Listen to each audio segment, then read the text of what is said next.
Hello, hello. Let me know how everything sounds out there in YouTube land. This is Bree, and we're doing some liminal lore today with my friend Kelly, and we're going deep, deep south to explore the world of haunted plantations and the ghost of wronged slaves. And enslaved people. So it's gonna be a little bit of a ride, but hopefully you all are here to enjoy it. This is what I want to do for Black History Month, of course, and try to get as many Black creators on our playlist as I could. But we'll work with what we could find that's within the right length too. So. Before I get too far into what we're gonna go over here, I'm gonna let Kelly introduce herself. Go ahead, babe. Hey everybody, I am Kelly King, better known as the Detroit Atheist Queen, and I work beside Bree on our show Java and Jugs every Monday 9 to 11. Also host my own show called Secular Activism Unfiltered. And that's whenever I get guests. That's when that I hear that. So and I'm Yeah. also president of Black Nonbelievers. I'm the affiliate leader for the Detroit group. Ooh. So See, she's really royalty. That's why she's got Queen in her name. That's why we're so happy to have her yeah. here. But So so I had a question for you. Your earrings are getting compliments from Ember too. um, Yeah. Walmart. So your family. So there was from like the early 20th century to like the mid 20th century. There's what's called the Great Migration from the South of a lot of Black families. Is that how your family came to Detroit? Because they moved to a lot of the industrial cities. Yes. Um thing about my family history is we had to move now. It was my grandma's born 1924. So my her older brother, oh god, how many years? He was maybe 10 years older than her, but he had a situation where he almost became an Emmett Till. So they had Oh to no. escape. And so my great grandma, them had to hide like in a relative house because they couldn't make the voyage here. So my grandma was maybe only a couple months when she kind of came to Detroit. Okay. But my great granddad brought my grandma's older sister and brother here along with some other people. Where did they come from? Do you know what region of the South they came from? Yeah, they lived in Monroe, Georgia.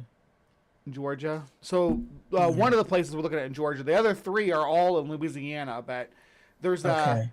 there's a region there that's called like the Black Belt or whatever. It's where all the freed slaves ended up getting sequestered. But when the Rust Belt or with the Rust Belt up across the Great Lakes, when all those cities started becoming industrial hubs, uh, there was work opportunities there for anybody. So a lot of uh, a lot of Black families made that migration too. But yeah, there was also a lot because it was this corresponds with what they call Jim Crow, right? And Mm-hmm. uh, Go. Yep. so the South was very hostile towards Black people. Like, yeah, you said almost got Emmett Till. So there was a lot of reasons this migration was taking place, but they moved north up into the main cities people think of as Chicago, Detroit, Cleveland. Yeah. Yeah. Uh, those cities. There's a few more Pittsburgh that like that, but and then Yeah, that's the one thing that's funny when it comes to people and I'm like, no, we have to understand that many of our family were deep rooted from down south. So this is highly religious over here in the north. So just don't think because you come Midwest, 'cause I moved with well somebody mhm. some chatter or something. I'm moving to Midwest because I'm tired of this religious declaration down south. But no, you come up here, it's you're gonna get the same They bring the thing. culture with them. Yeah, when they came. Detroit is the Bible. Detroit is the gospel capital of the world. So yeah, it's religious. Yeah. And that's why I was going to say that's like why a part of the reason I wanted to have you on here too, because you have your ancestors were slaves, right? So and your ancestors were Yes. from the South. Yes. As a lot of people from Detroit and in Detroit are. A lot of people in Chicago and from Chicago are. If there a lot of black families came up here, like you said, they brought some other people too. They came up here in big groups and rented apartments together as a family to work in these factories for GM or for Ford or something like that. Where when they first got here, a lot of people pulled themselves out of poverty that way, but it was there was not a lot of labor laws and stuff back then protecting people and minorities. Were always the first people to be victims of the industrial exploitation. Just well, children first, and then women and minorities. But so we went from being exploited as a slave class in the South, then to being Jim Crowed in the South and treated like second class citizens, and then you go to the North and try to try to build a life in the cities, and that you're getting exploited by these industrialists. So uh, black people have been kicked around in this country for a long time. People are like, why do black folks need their own month? Like this is why. We need more than that.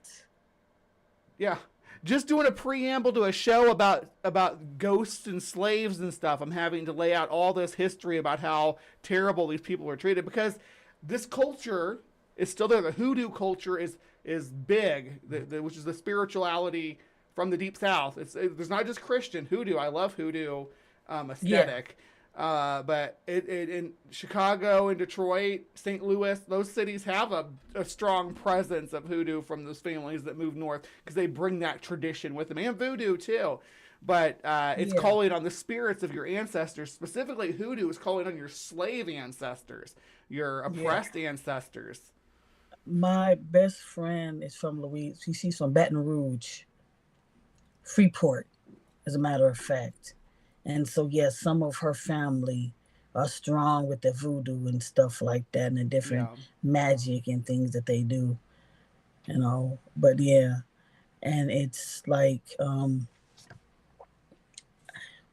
we every year Black Non-Believers has the BNC Con, and Leo Igwe came and he was talking about how many women in Nigeria, that's where he's from, the women are getting persecuted because they're considered they're being called witches and stuff like that. Mm-hmm. So that's there. But And I like think the my on proper my term is like conjure woman or conjure man yeah, when that's I what you believe so. I don't know yeah. the exact term. I'm not smart like that. But Well, for but hoodoo, it's a conjure man, conjure woman. For yeah. voodoo, it's Hugin, I think. Yeah. Anyway, go ahead, finish what you're saying. I'm sorry, I didn't mean to interrupt. So my mother's side was the one, she came 1924. She was a few months, so she doesn't never have any. Now we would go down south and see family, but she's always lived here since she was a couple months. Now my other grandma on my dad's side, she is from Mobile, Alabama, and her they longevity in that side of the family, except for my dad. But um, my great grandmother lived to be over 100, and I can remember her. And smart as a whip, and she was a sharecropper. But her mother and even some of her siblings, because she was the youngest of the 12 siblings, were slaves. That's wild. That's how close this is, people. Yeah, So people so don't people understand talking about that. we don't, yeah, but this was and my grandfather, he was born like in the early 1906. Mm-hmm. So his parents were slaves too. Right. Yeah. If you look at things like that. Right. That's and getting away from that heat too, but getting away from the culture down there. It's part of the reason But why there's such a strong influence of this stuff that we're going to be exploring, which is a lot of it's tied to hoodoo and uh, African American spiritualism. I guess is the proper term for the that practice. It over encompasses hoodoo, voodoo, and traditional magic. Something called granny magic too. But granny magic's one of the ones that white people and Native Americans can practice too. Yeah, if you're white, oh, if you're white, you can't practice hoodoo. We can practice granny magic together though, if you want to. Um, I I looked and researched it, but I haven't really because I have a very good friend. I'm trying to get her on my other podcast I have called Alternative Faith Discussions. I haven't really had that many episodes. I don't have any guests, but she's actually a practicing Wiccan, mm-hmm. and so I want to talk with her and stuff. But she knows more in different the spells and the different tarot cards and the readings. And even though I was an atheist, I did have a reading, to kind of support and to see what was it about, what things was she gonna do and Mm-hmm. stuff like that. But when it comes to my family, I am really proud because both my grandfathers got out of poverty and they both end up being business owners. Um, Yeah. so, strong and things like that. So, that's the one thing is that even though, um, and they hate us and they feel that, well, they get opportunity because you got somebody who didn't have anything and had to get themselves out the bootstraps and work their way to be something. So there was no help and they still made their way to become businessmen. Well, my grandfather, he owned cleaners, like 10 cleaners, and the other one owned a lot of mechanical That's shops because he straight was a up George mechanic. Jefferson story right there. Oh my gosh, moving on up. Yeah, That's your he on little here just right. My granddad. my my granddad owned Hell cleaners. He owned yeah! several cleaners. Yes, yes, yes, yes. He was the George Jefferson of Michigan. But yes, yes, yes. He Uh-huh. did very well for himself and everything. And I don't know why he called me Bigum, and I was small, but he called me Bigum. But All right. yeah, So this you is something really interesting to me because I always wondered that, and I think it was some comedian, I think it was George Jefferson and Red Fox, but it was some comedian that was like, "There's no thing as ghosts because if there are, these slaves would have been haunting your ass." uh, hey everybody showing up in the Paul Mooney, chat.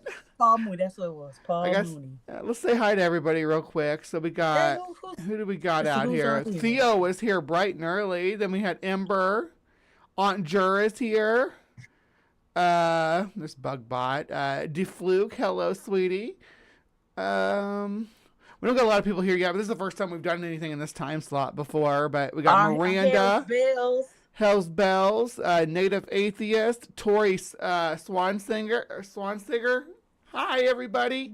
Hello, hello, Yeah, hello, this is hello. Bo is here. Hello, Bo. This is outside of our normal time slot, but yeah, we were just kind of rambling here. I do that for the first 15 minutes or so to let people roll in. So, but we do have videos that we're gonna do. They're short for the most part, and they're in kind of an order. And I don't like that view. I like when we're like this. I like Okay, that better. good. That's Okay. preferable to me. So, the first one we're going to look at is Myrtle Plantation. So, the little short 3-minute video kind of breaks it down. Um, and God, I love the way that Spanish moss looks hanging on these Oh, that looks nice. Yeah. oaks in the deep south. All right, let's go. Let me know how everything sounds. All right, if you can't hear it.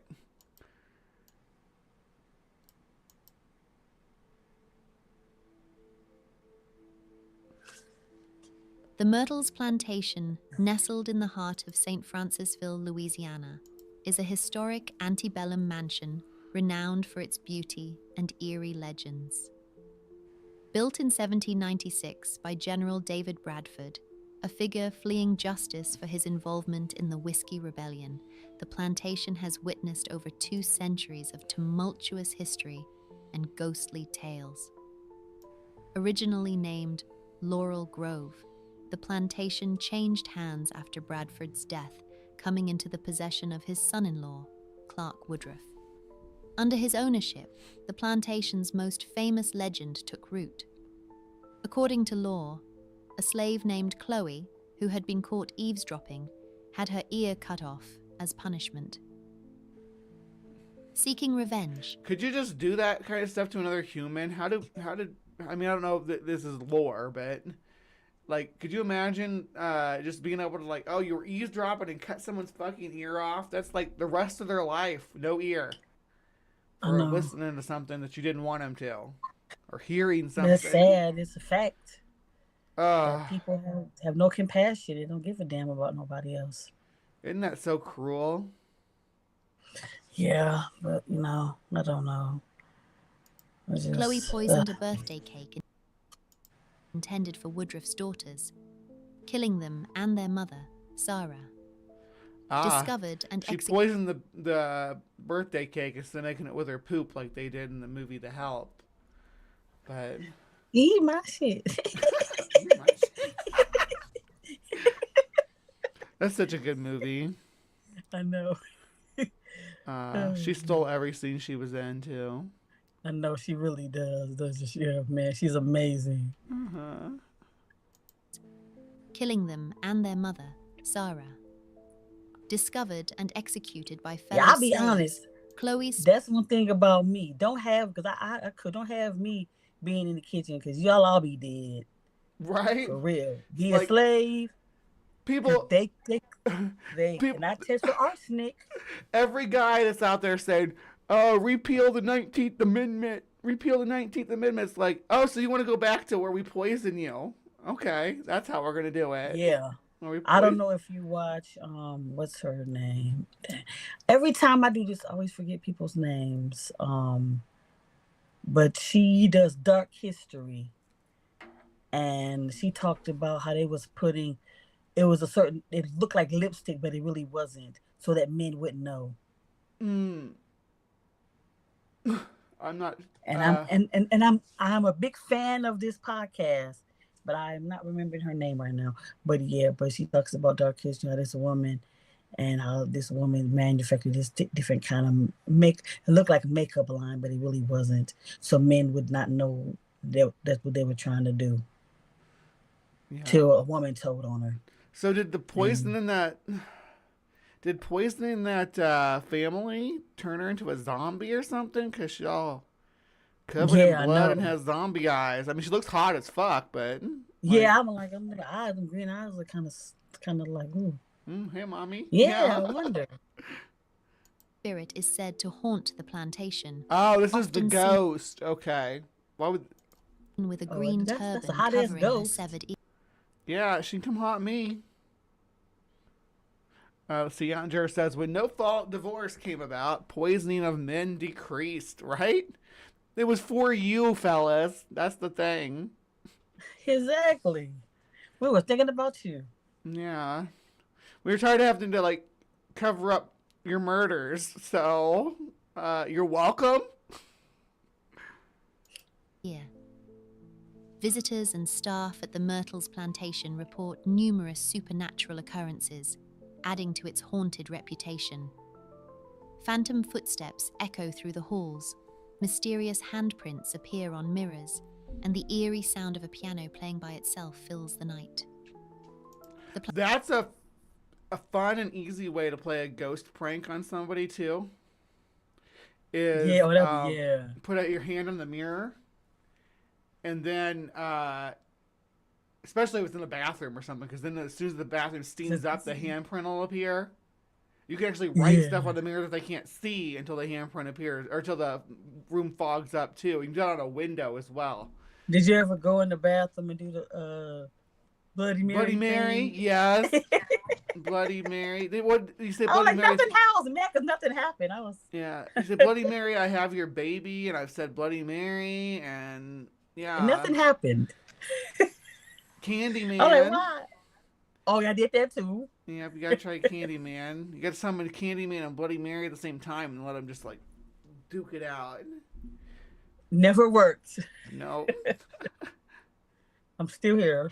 I do love old Yeah. architecture like this and old furniture like this. Yeah. So it's Yeah, that gorgeous. I like that chair. Archways like that. Holy shit! Look at that. That's sweet. Plantation's most That- famous spectral sighting is that of the mirror ghost. A large mirror in the main hallway is believed to trap mirror the spirits of Sarah Woodruff and her children, their faces occasionally glimpsed in its reflection. In addition to Chloe She and done trapped them white people in the mirror with that birthday cake. That's sometimes what you gotta do though, right? Oh, sugar. People cut your ear off. I don't blame her. Maybe she's killing the wrong people. Was she eavesdropping on the kids, or did she kill the kids to get back at their owner? There's more to this story. Yeah, because I'm like, I watched it. Why she wasn't trying to get after the master? Yeah, why she poisoned his Or maybe she thought they brandy or always gonna eat something. the cake. Or maybe depending on the weight, you know how much. And then he was way too much for it to have effect on him. He might have got sick, but he might not have died. Maybe she didn't want to kill him. She wanted to make him suffer. Yeah. You took my ear. I'm gonna take your whole damn family. But it's your pound of flesh, I guess. Woodruff family. Other ghostly residents purportedly linger. The ghost of William Drew Winter, an attorney who owned the plantation in the 1860s, is said to haunt the property. Winter was shot on the front porch and staggered inside, dying on the 17th step of the staircase. His footsteps are often heard retracing his final moments. Throughout its history... See, I like replay hauntings like that. Yeah. Like, I'm even on I'm in the sphere that, like, replay hauntings, if there was any haunting or any kind of, like, ghost phenomenon that was real, it was actually something that was actually happened, it would be replay hauntings. I know, like, the stone tape theory and all that stuff is nonsense, but, like, at least there's scientific hypothesis behind it, right? It's not just like, oh, it's a magical ghost. It's that, like, it's basically that there's crystals in the earth that capture moments in time or whatever and replay them. But I don't know. I'm not saying that that's actually a thing that happens, but I'm saying that that's why I like replay hauntings better than any other kind of ghost phenomena, and think that it makes me go more than anything else. Usually you get like same people like going to Gettysburg and like, oh, I walked onto the battlefield and there was gunfire and cannons and men running around and horses, and then it was over and I was back. That's awesome. I want to go experience that so bad. Yeah. Myrtle's plantation has survived Civil War skirmishes, changes in ownership, and the passage of time, but its legends remain. Whether drawn by its historical significance or its haunted lore, visitors to the Myrtle's plantation find themselves captivated by the mysteries that pervade its stately rooms and moss-draped grounds. The Myrtle's plantation stands as a testament to the enduring power. What do we got here? Yeah, we're giving Helen memories from the sleepover, playing Bloody Mary. Next time we're all together in the house, we'll play Bloody Mary. We should have done that in fucking Austin. That would have been fun. I know. We could have got me and you and Helen. That's fun. Yeah. Let's do that. I don't know when the next time we're gonna hook up, but hopefully it's this year. It'll be sometime, but we don't know when. Yeah. Candyman appeared to me, but he didn't bring candy. I was so pissed I killed him. If your name is Candyman, you better show up with candy. I know that's right. Yeah. He's got honey. Do you want some of his sweet honey? He's like Tony Todd's like, be my victim. I'm like, yes, sir. I don't have candy. I have caramel. Caramel? Yeah, caramel. Yeah, you do. Need to see that movie again. It's been a minute. They did a remake of it. I haven't seen it either. of storytelling, where history and legend intertwine, creating an atmosphere that is both enchanting and chilling. All right, before the next video plays. See, now that make me want to watch this later. The Japanese folklore. Watch that later. Yeah. I did. I do some Japanese folklore too. The most recent one I did was the Kurosaki Ono, the Oh, you okay? slit mouth I need to watch woman. that. Yeah. Oh, I need to watch that then. Yeah, I did that a little bit ago, but let me see, because we're gonna go. Stop sharing that. We're gonna go. We're gonna actually go look at the Myrtle Plantation. Okay, good. That should be fun, right? You like? That's my favorite thing to do is get down here in the map. So if you're gonna come on live from the Hive, you're gonna get maps. Let's see. That's geography lesson. So, is this the Myrtle Plantation? No, it's the Oak. Oh, these are all like right here together too. Look at that. Yeah, they neighbors. There's Whitney Plantation, which we haven't got to yet, and there's Oak Alley Plantation, which we haven't got to yet. Ghost visiting both. And then here is Frenier, where the town that was destroyed by the hurricane, by the Hoodoo Hurricane. Yeah, everything's all together, but and then what is this? This isn't my plantation. We're looking for Myrtle Plantation. I thought it was right down here with all the rest of them. It's not it up here, is it? Oh, let's type it in. Myrtle. There we go, the Myrtles. Save it. Why didn't you save? Save to favorites. There we go. So you can get down. You can actually get down in here in some of these places. Yeah. Actually go inside. Like I don't know where this is going to take us. The dots look like they're inside. So it's actually a hotel now, huh? Yeah. Well, they do like haunted tours and stuff. So it said the guy died on the 17th step. 1, 2, 3, 4, 5, 6, 7, 8, 9, 10, 11, 12, 13, 14, 15, 16, 17. He died right here, coming up the stairs. Yeah. Oof. Ooh, I got a grand piano back there. So you can kind of look around and see the stuff they have. Yeah, this is cool how they got this, these new technology and maps and stuff. Mm-hmm. I mean, inside places you usually can't walk around too much. Sometimes you can, but not always. I see them in a tour. They're doing a tour over there in the back. I saw them. Yeah, but you can like but they're about to get haunted. They're about to be haunted. Different That's haunted. One of the bedrooms. Like you can stay in these like a bed and breakfast, right? And they tell you the ghost stuff, and you stay there overnight and have ghostly experiences. You can say the dolls move. I'll be safe though. They'll be like,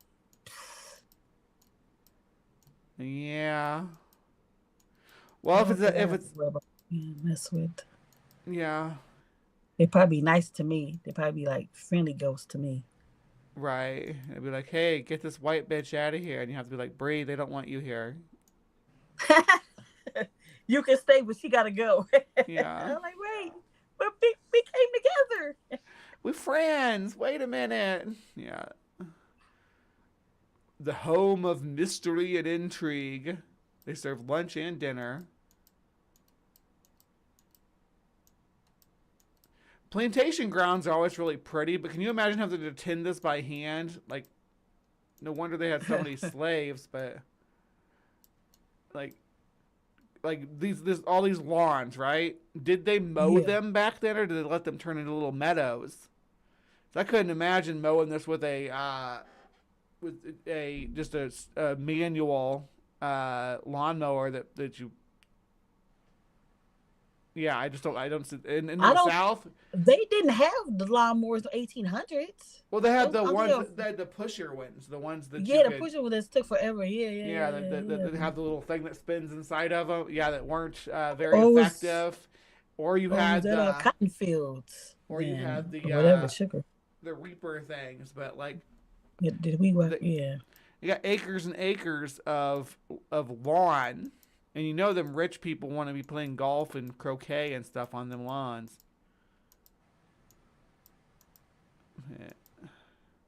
It is very touristy, though.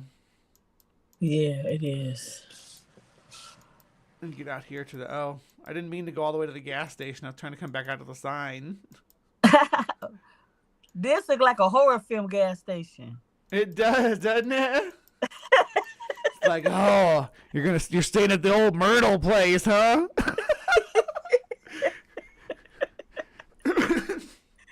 Oh man, I'm out of gas. Nowhere I can go. Some little kid and they have to go stay there because there's nowhere else to stay. Some little kid run up to you and hand you a rosary and doesn't say a word and just runs away. It's like, oh shit. Oh, that is a haunted gas station. Mm-hmm. And his car is in there, so people actually go to that gas station. Yeah. What's that? Another gas station? Yeah. But I have to keep moving out when I don't mean to. I'm trying to read the sign. So they do oh my fucking God! Stop! It keeps doing. Every time you get to it, it moves away. Like what? Yeah, I know. I'm trying to. I've tried to zoom in on it because you can kind of roll in. It thinks I'm trying to run this way, but I'm not. It's okay. So, guided tours 9 to 5 daily, Friday and Saturday evening. Bed and breakfast, carriage house, restaurant. Yeah. So if you want to go here and do a ghost tour, this is how you do it. Uh-huh. Amber said the first mechanical mower and harvester were just wheels of... I can't pronounce that last word because I can't pronounce stuff. These kind of still are. Scythes, yeah. Scythes, thank you. Scythes, okay. Yeah, the turning of the wheels as you pushed it made the blade turn. It's like it was manual and it wasn't very good. You have to go back and forth over it a whole bunch to get it chopped down, and you have to keep the blades super sharp. They're doing acres and acres like that. Comments. Let's see. Let's go.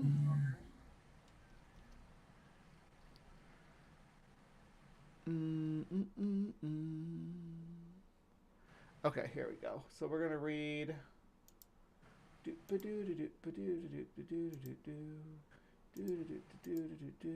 There we go.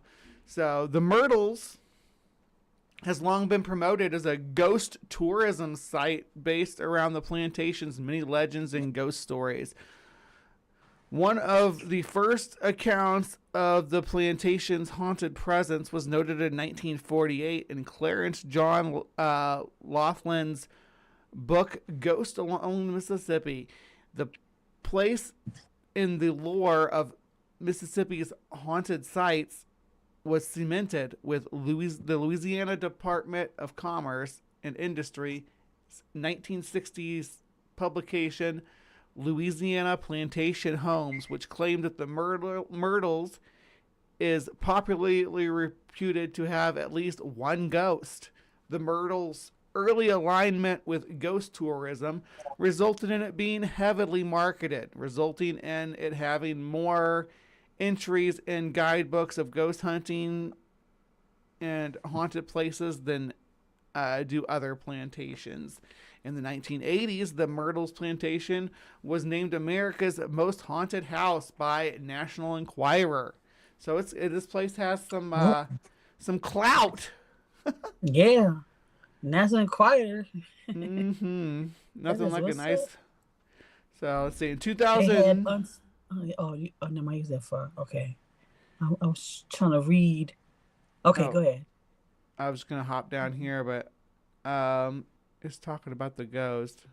Miles explained that the two main ghost stories told on the tour, those of Chloe and Cleo, are fundamentally stories of violence against black women, sexual violence, physical violence, and ideological violence, and are likened to the Jezebel and Mammy stereotype of black women. In 2002, Unsolved Mysteries filmed a segment about the alleged haunting at the plantation. The Myrtles was also featured in a 2005 episode of Ghost Hunters. Other television shows which profile the plantation include Ghost Adventures and the Most Terrifying Places in America. The plantation is featured in the second episode of the first season of the television series Files of the Unexplained, airing in April of 2024. All right, so that's the Myrtles. That is the Myrtles. Let's get back to the playlist here. Do you have a video about them as well? That's the one we just watched the video about. Yeah. Oh, okay, I got you. Oh, yeah. Oh. And then this one, this one was the Myrtles Plantation. Okay, the one with the ear. Yes, the one with the girl got her ear cut off. Absolutely. Okay. And then it is said that in the swamps of Louisiana, when the now fog... we're at Whitney Plantation. It's also in Louisiana. Very Louisiana heavy with the haunted plantations. Most haunted, surely there are places with a lot more alleged ghosts than... Well, plantations are pretty popular. Even... So, I grew up in rural Missouri, and there was even a plantation house there that was... not in the town specifically, but in the one town over. There was a big plantation house that was allegedly haunted.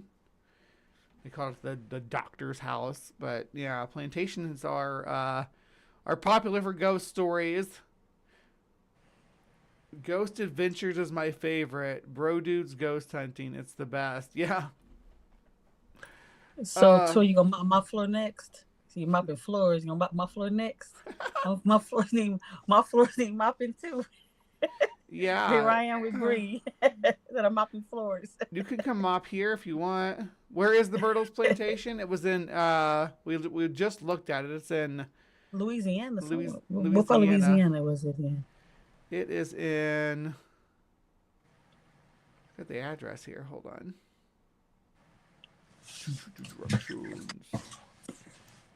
It's in St. Francisville, Louisiana. All right. On to Whitney Plantation, also in Louisiana. Covers the fields. The creaking of chains can still be heard. They are not the sounds of ships or prisons, but the wailing of a spirit that has never found rest. They call him Ezekiel, the slave of Whitney Plantation. A man who dared to defy the cruelty of his time and paid the highest price for his bravery. More than 200 years ago. Wow, he was like Human Torch powers. This is really shitty AI, but... I know, I'm like, what the hell? Whitney Plantation was known for its endless fields of sugarcane. But behind its prosperous facade lay stories that no book dared to tell. The foreman, a man whose name was erased in shame, had a sick obsession. Sorry, I just should give a warning about how graphic that looks. Hot damn. Yeah. I grew up with a lot of witch and ghost stories of the Puritans and such. Yeah. We gotta talk about that one day. Yeah. Yeah, we gotta explore that deeper. Yeah, exactly. Breaking the spirit of those who dared to look up.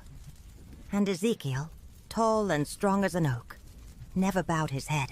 One stormy night, when lightning cut across the sky like whips of lightning, they decided to make an example of him. They dragged him to the old barn, where the chains became his final prison.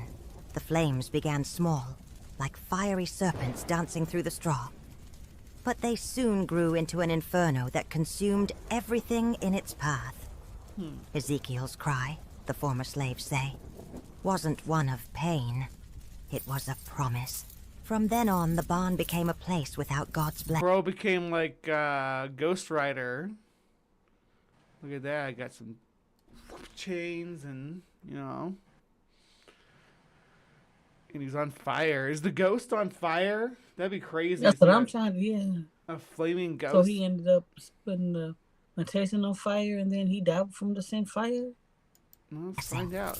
The workers swore they heard the scraping of chains on rotten wood. And some claimed to have seen a towering figure with skin blackened by fire and eyes that glowed like burning embers. The plantation ceased operations as... burned like you, Ember. Hear that? An agricultural establishment around 1975. After that year, the site fell into disuse, its structures gradually deteriorating. It was later sold to an industrial corporation that did not use it for historical or conservation purposes. In 1999, attorney John Cummings purchased the property and undertook extensive restoration work, investing millions of dollars and spending approximately 15 to 20 years rehabilitating the plantation into a museum. The effects Finally, they're putting on these are going to give somebody a seizure, though. Holy shit. On these images. Just leave them. Just leave them be. the Whitney Plantation opened to the public as a museum in December 2014. Over the years, the stories persisted.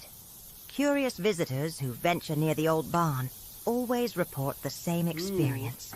Don't go in the barn. Don't worry, Ember. Your secret's safe with us. At 3:13 in the morning, when the world seems to stand still, the ritual begins. First, there are the footsteps, heavy and methodical, as if someone were dragging a heavy AI weight. is crazy. Then comes the unmistakable sound of a rusty padlock being unlocked. And finally, the voice. A deep voice, raspy like coal against metal, whispers a blood-curdling question. Will you help me remove these chains? Or would you rather wear them? Local residents warn that responding with even a simple no is dooming. Those who have done so wake up with I'd be saying, hell yeah, I'll help you remove those chains, Daddy. I don't. Hey, I I'm a would bit have of a flamed monster too. fucker, not gonna lie.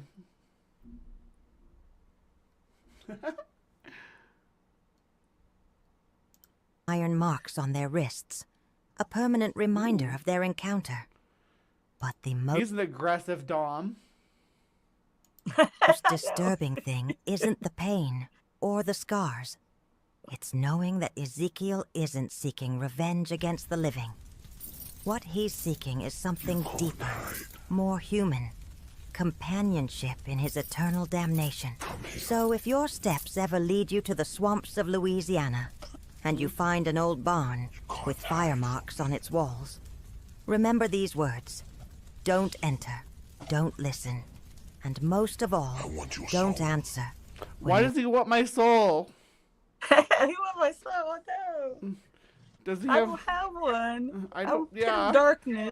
I already Pit of sold darkness, it. where a soul. Where a soul You is. I know. You could maybe talk to the guy who bought it. I don't know, but I already sold mine.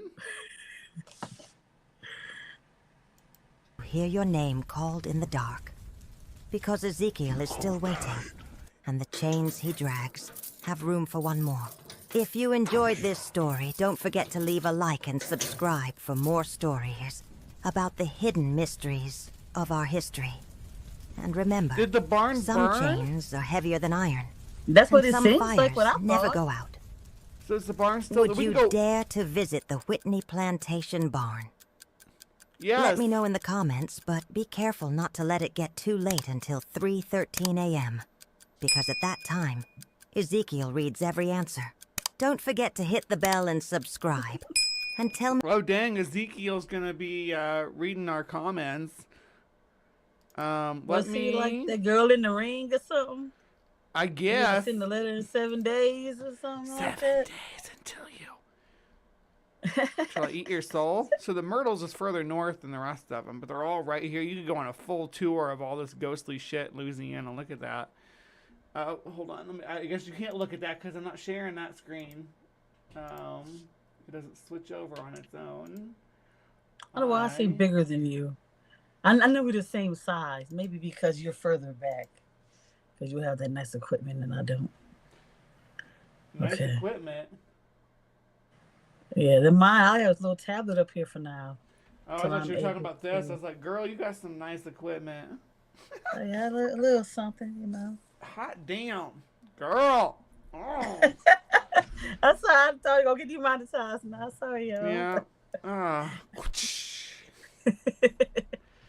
I shouldn't be whipping you on Black History Month, but Okay, so which one was that? Whitney? That was Whitney Plantation, right? Yeah, Whitney. Yeah, Myrtle and Whitney. Yeah. Uh, That quick, I almost forgot. this has a lot of places we can drop Land. down. Look at that. Bloop. They did a lot of restoration. It's pretty. Look at the pretty trees over there. Yeah, it was pretty. Yes. Oh, we can walk around down here too. Is that a cemetery? Where's the barn? Is that the barn? Where's Ezekiel's barn at? I think that building was like it was been burned. Did you see anything? Look, it looks like Ezekiel's barn. I thought it was to that side when we was. Let me see. What if that's Ezekiel's barn? It made it look like it was in the woods. I don't see any woods at all. Like I see woods across the way. But nothing in the actual plantation ground itself. We're going to...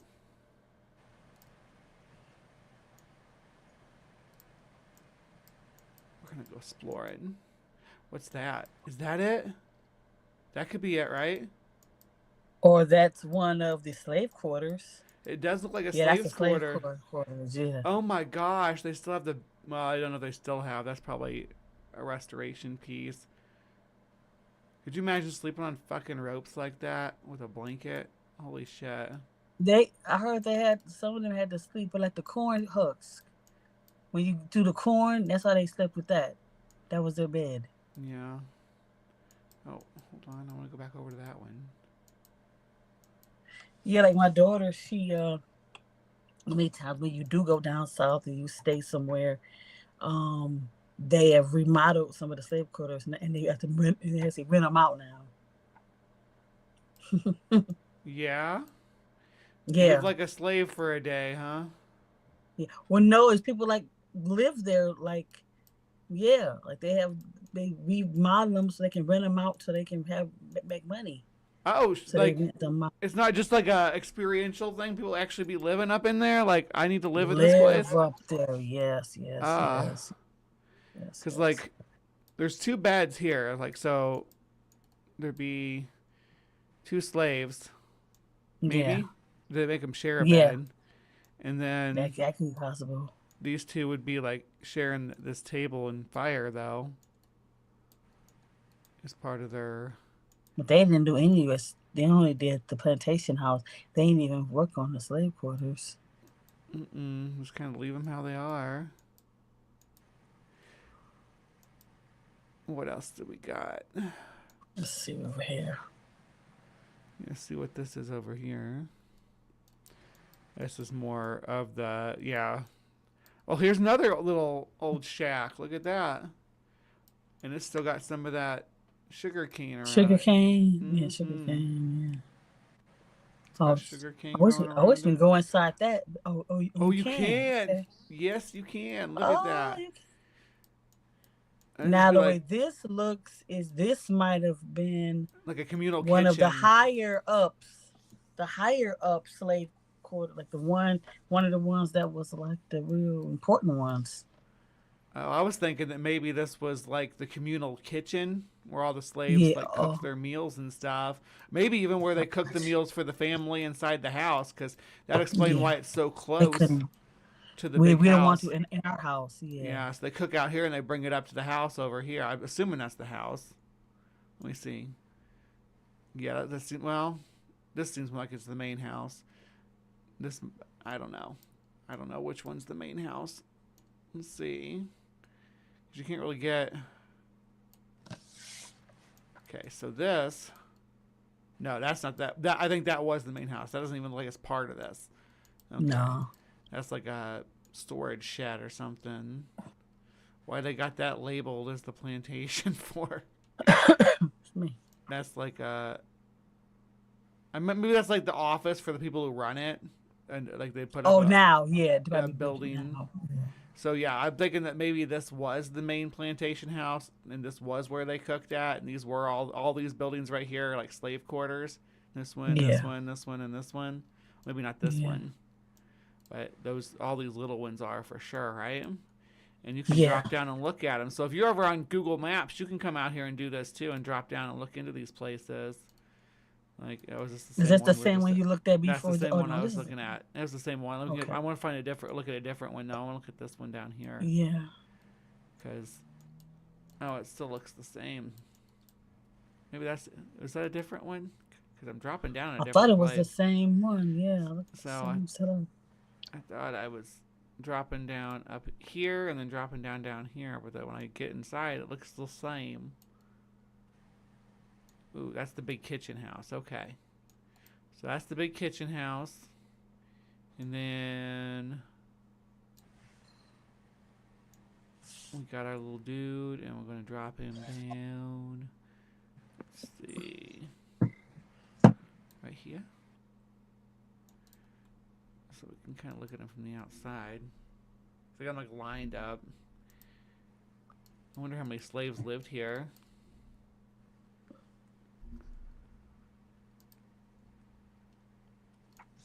But I wonder too. I don't see the shed though that they talk about. I'm like, where's that at? I was looking for that barn. Where's Ezekiel's shed? That sculpture's kind of cool, but where's the barn? Yeah, barn. I don't know why I'm saying shed.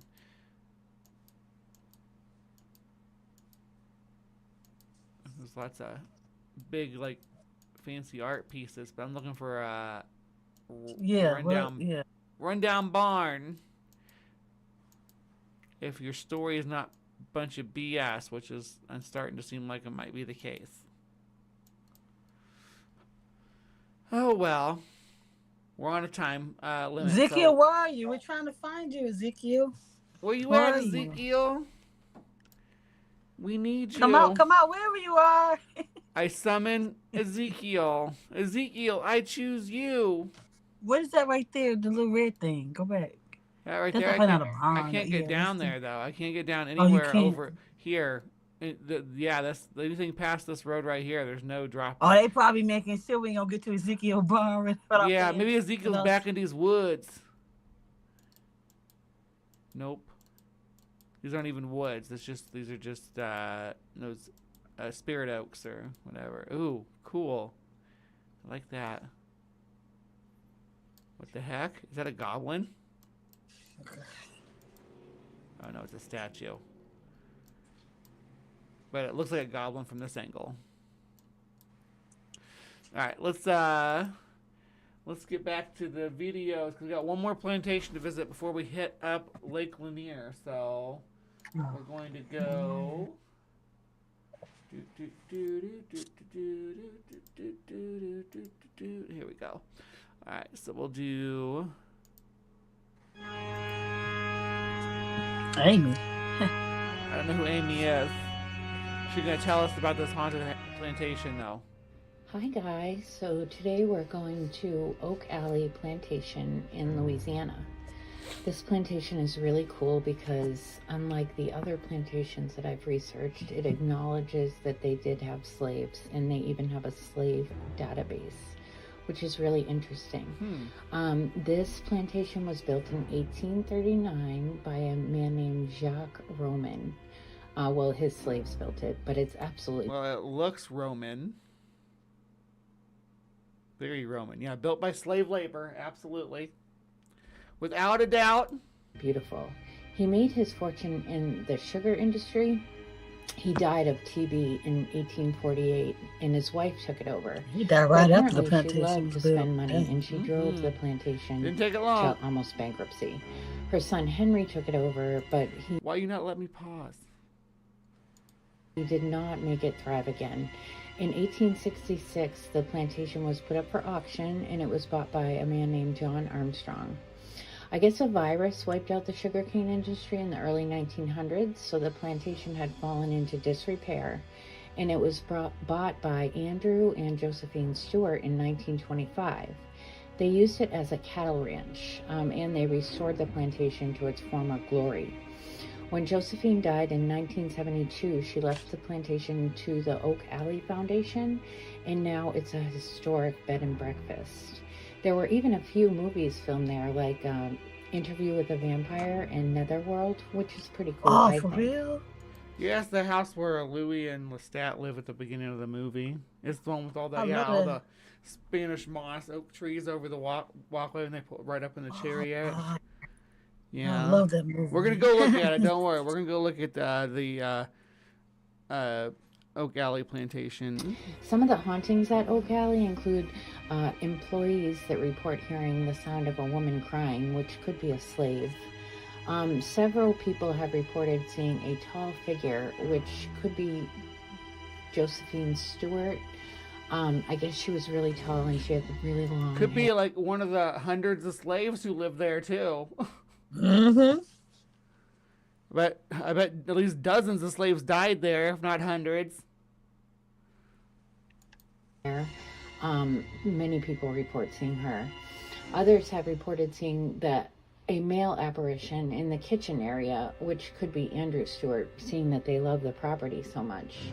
Either way, this plantation is absolutely beautiful and is really rich in history. I definitely personally think it's haunted. In the next part of the series, we're going... All right, you're not worried about the next part of your series. Let's go to the plantation. What was this one called? Did you say it? This one is Oak Alley Plantation. Oak Alley. Okay. Yeah, and it's That'd be right up one the more. road from. I wonder if it's the Whitney same ghost Plantation. that's visiting. Yeah. It's going to the different. I'm wondering if they do it like a timeshare sort of thing where they could work together, because like if you look here, I'll show you. If you look, here's Oak Alley Plantation. Literally, up the river, just right up the river is Whitney Plantation at the next bend. So they're just like right down the road from each other. So Ezekiel maybe knocking boots with the slave girl down the road too. The one that's maybe it's not crying that they're hearing. Yeah. So Oh yeah, you know. yeah. So ghosts Everybody has needs. Even maybe ghosts. get lonely, a little bit lonely. Yeah. Let's drop down in here and look though. See, isn't that pretty? That really is. Those oak trees are so freaking fantastic. In the house, yeah, definitely vampires. Sometimes they'll call this the interview at the vampire house and like travel guides and stuff. But let's see, where else can we drop down? You can drop down all over the place, but that's that aisleway. That's really long too. That chariot way. Yeah. Nice and adventurous. I didn't want to drop down there again. I'm trying to go in the house. Let me in your haunted house. Why won't they let me in their haunted house? What are they trying to hide?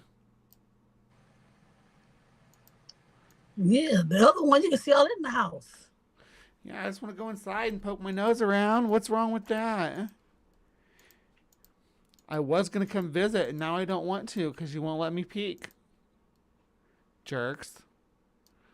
Okay, Deviant had some information about the Myrtle Plantation. Oh, okay. Deviant Outcast. Where you at, baby?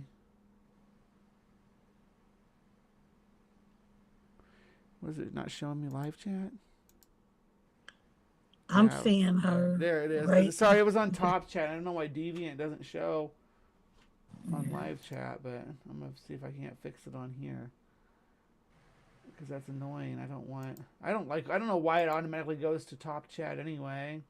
So, Myrtle Plantation held 5 slaves in 1820 and 32 slaves in 1830. That's according to Google AI. So take it with a pinch of salt. Turns out it's not easy finding records of this. Mostly it's about ghosts. Yeah, that does not surprise me. Yeah, they know you're. They kept our history away for years. That's like we're not able to find a lot of our family history because we don't know it. Because on the census records, they put down like black male 30 or something like that, or like property. Oh, that's disgusting. Or I think what it went by was, it was under the plantation owner's name, and it just had like he had 5 males or something, but it didn't really identify like their names or anything. Who They they just knew were. that this, Yeah. yeah, they had 5 males that maybe like between 18 and 21, and you kind of could guess who that person could be. That's man. I don't have any They of the know you're a slave vampire, quarters. boy. You can't get in without an invitation. Yeah, yeah. Like that's why they won't let me. But the last place invited me, I guess. But I was hoping this place would have slave quarters too, because I find that so interesting to look at those. There was a plantation that I went to in Charleston, South Carolina, that had Oh, that's still had the shackles on the walls behind the beds because they used it. This is gonna really gross, but they used it as one of those breeding farms. that's a whole nother. That's a whole other topic. Yeah, I don't even want to get into that right now. I'll make myself sick. But all right. So we've given the plantations a once over. We looked at Whitney Plantation and we looked at Oak Alley Plantation, and we looked. What was the other one called? Myrtle, Myrtle Oak Valley. It's the Myrtle, yeah. And then we went to the Myrtle. Myrtle. So let's go to. Are we ready to Lake Lanier then? I think that we're ready for that. So If we did all the other three, right? Yeah, three yep. is gonna. And it took us an Yeah, hour, Lake which is Lanier. almost perfect. Almost perfect. This is something that most people at least heard of. This. Yeah. So, this lore. Yeah. So we're gonna do, and I got the Black Witch Yaya, which is a black content creator, because I'm trying to feature that if I can on here for Black History Month. So. Yeah, this is Black Witch Yaya, haunted underwater black community. It was called Oscarville was the name of the town, but in Lake Lanier.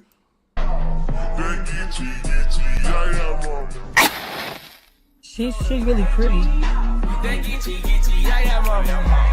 got vibe. Yeah, she's real pretty. Hello you all, I'm Black Witch Yaya. Thank you so much for tuning into this video. I tried to come up with a nice cold open for this video, but honestly I want to take this Lake Lanier situation layer by layer. So I want to start from the beginning, and by the beginning I mean what Lake Lanier was before it was a lake. Lake Lanier is located in Forsyth County. Well, the actual shorelines covers about 5 counties: Dawson, Forsyth, Gwinnett, Hall, and Lumpkin. We all may be familiar with Lake Lanier from a few of the several hundred accidents that has taken place there. But before Lake Lanier was known to be one of the deadliest. Lake Lanier killed a lot of people. Yeah. I just want to cut it here and say, but a lot of these lakes that were built by the what's it called? The Southern or Tennessee Valley Authority down through the South were not built by standards that we have today. So the way that the lake is, the flows and its currents flow and things like that are just dangerous because we wouldn't build a lake like that today. Yeah, TVA, exactly. Nations in America. And DeFlukes knows because she is in the South in the mountains there where they have their authority. It was actually a town of thriving black people called Oscarville. So where this entire lake is now currently, it was actually a town before it got drowned out. During the Reconstruction era in the 1800s, Oscarville was a prosperous black community with nearly 1,100 residents. It's just a reference according to the census data, but none of the links are to said census. It's just all just ghost hauntings that, yeah. And Clark had 33. By the time the plantation was sold in 1934, Woodruff owned roughly 480 slaves. Men, women, and children. As was customary at the time, the slaves were included in the sale of the plantation. The Sterlings themselves owned 173 slaves before they purchased Laurel Grove. That's insane. Why would you need to own 100? Why would you need to own 173 humans? Why would you need to own 100 or 480 humans? I mean, sadly, I mean, this is the way that they show their wealth. No, You and know, I mean, yeah, that's the so, same thing as why do people have to have billions of dollars and somebody else is starving? You know, and that's not the same rational, but how many slaves you were had depending on how rich you were. They were and money. yeah, the Army Corps of Engineers built the lake and built lakes in South Carolina. When I was a kid in the 80s, black people still couldn't buy a house in Forsyth County. Oh, really? And DeFluke was born in Tennessee. Good to know. Yeah, my grandfather on my daddy's side was also poor white trash sharecropper, and he was a mean I guess it's supposed to be SOB. And so, from what little I know, in 1870 or 1887, during the United States Constitutional Convention, it was decided that slaves could be included in a state's population, but only counted as 3/5 of a person, 60% of a human being. Yep, that's remembered as the 3/5 compromise. And it didn't benefit the black people to have the right to vote. I'll tell you that. It was the people Yeah. that owned them as property that benefited from that. Uh, People today defending this. Yeah, like, oh, saying that they were happier back then, or happier Yeah. during the sharecropper days, during Jim Crow, Yeah. or Yeah, I don't understand that. I mean, I do, but I don't. You know, uh, I said some sick-minded people. Lake Hartwell was also built this way. Think, oh brother, where art thou? Yeah, there was I have family. My family's from Tennessee too, and we had the town that we came from is gone now, under a lake. I Oh don't think, wow. but I don't remember what the name of the town was off the top of my head, but it's gone now. Um, it was on the river though, but everybody built on the river. You know, when that was the main area of or main way of transportation. But then when people wanted to start building hydroelectric dams, then you had to flood out all these little river towns, right? All these little river settlements. You know, little Yeah. population of 24. Oh no, you all got to get out there, and they do the eminent domain. Tennessee Valley Well, Authority, Army Corps of Engineers. Yeah, say nope, you got to go. yeah, Miranda said it. Farming equipment. That's what we used for because they didn't have the equipment to pick all that cotton and sugar cane, so they used us to do it. Yeah. So, but if you didn't have a lot of money, you couldn't afford that many slaves. You had to deal with what you had to deal with. But if you Well, were a high wealthy class man, they had several slaves.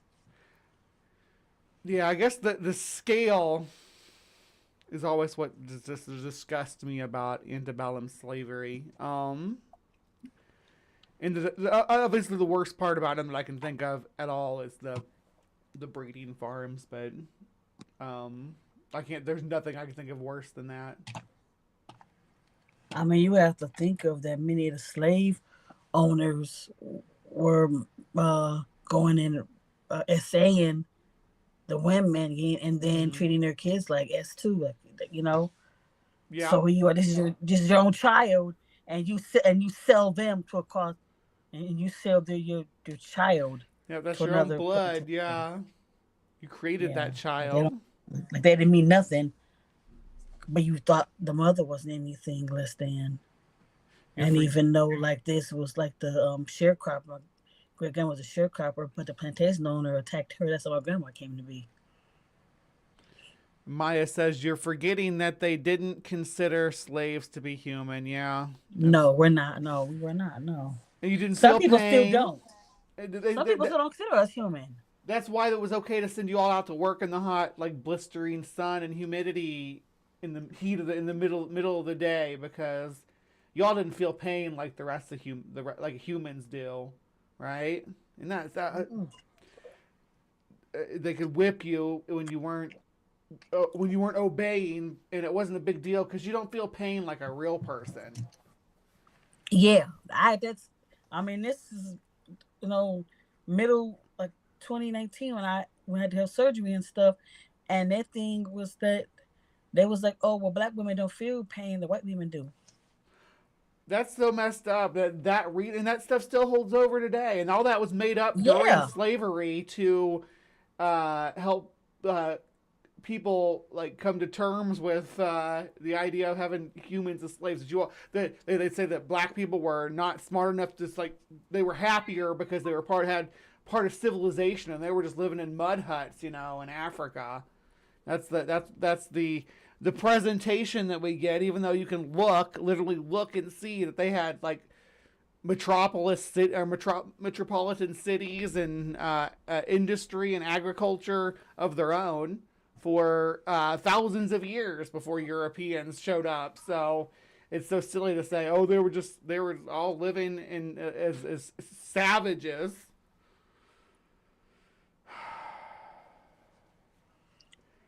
Today we have healthcare CIOs making decisions that prevent people from getting the care they need to live just to bump up the quarter's profit. The wealthy have never seen us as people.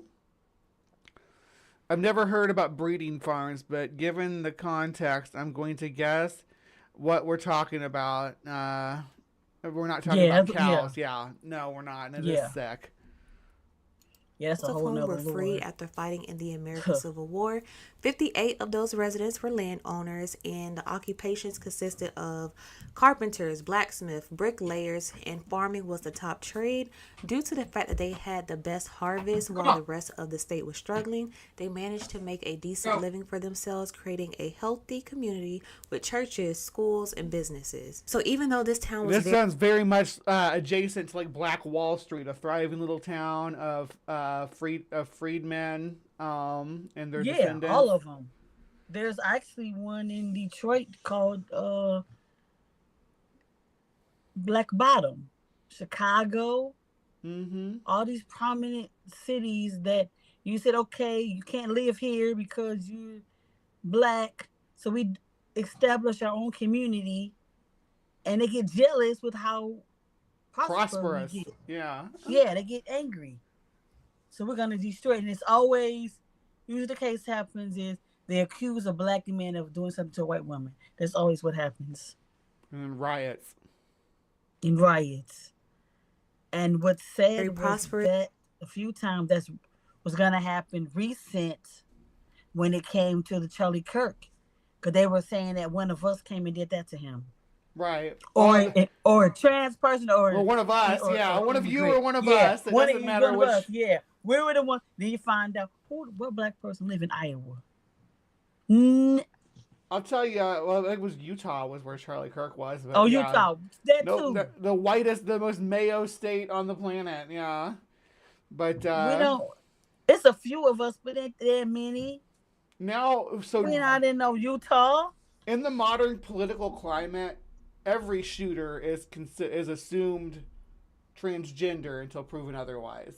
Like every single one. Yeah, exactly. They're always trans. They were about to do riots and everything. And so if you take that mentality that we see right now, every crime back in the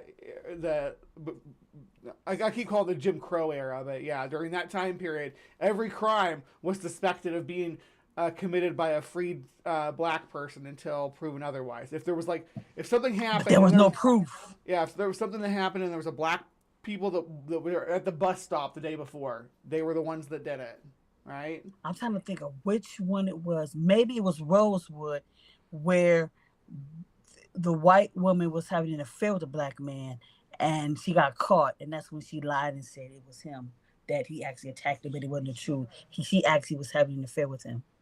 Yeah. I'm thinking it was Rosewood, if I'm not mistaken. And